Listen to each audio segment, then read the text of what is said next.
One nation one election को लोकसभा में अस्वीकार कर लिया गया और इसी के साथ सियासत को हवा देने वाला एक और बड़ा मुद्दा मिल गया है। केंद्रीय कानून मंत्री अर्जुन राम मेघवाल ने लोकसभा में एक देश एक चुनाव का प्रस्ताव रखा। इसके समर्थन में 269 वोट पड़े, जबकि विरोध में 198 वोट पड़े। ये रिपोर्ट देखिए।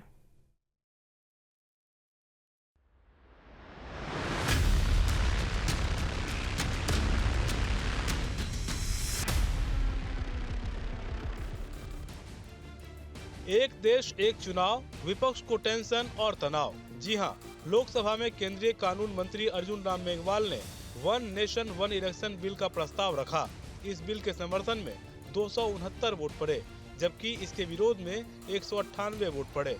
हालांकि अंत में इसको चर्चा के लिए स्वीकार कर लिया गया है, लेकिन उससे पहले ये भी जान लेते हैं कि बिल स्वीकार होने के बाद की प्रक्रिया क्या हो सकती है।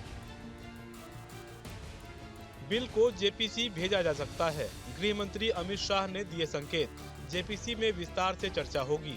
जेपीसी सभी पक्षों से विस्तार से चर्चा करेगी। जेपीसी बिल पर अपनी रिपोर्ट देगी। जेपीसी रिपोर्ट के बाद दोबारा बिल पेश होगा। बड़ा सवाल ये जरूर है कि आखिर बीजेपी इस बिल को लाने के पीछे क्यों पड़ी हुई है। मतलब इस बिल से क्या बदलाव संभव हो सकते हैं।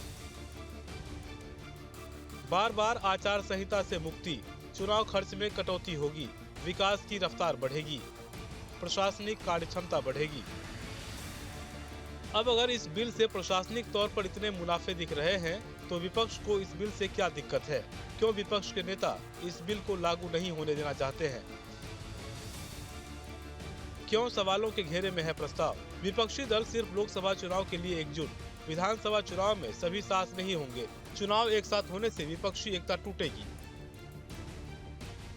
संसद की इमारत से दिन भर वन नेशन वन इलेक्शन के सुर सुनाई देते रहे। जहां एक और बीजेपी के नेता इसकी खूबियां बता रहे थे, तो विपक्षी दल इस बिल की काट में लगे रहे। वन नेशन वन इलेक्शन को लेकर जो लोकसभा में आज संशोधन विधेयक पेश हुआ है, जो जेपीसी को रेफर करने के लिए माननीय मंत्री जी ने कहा है।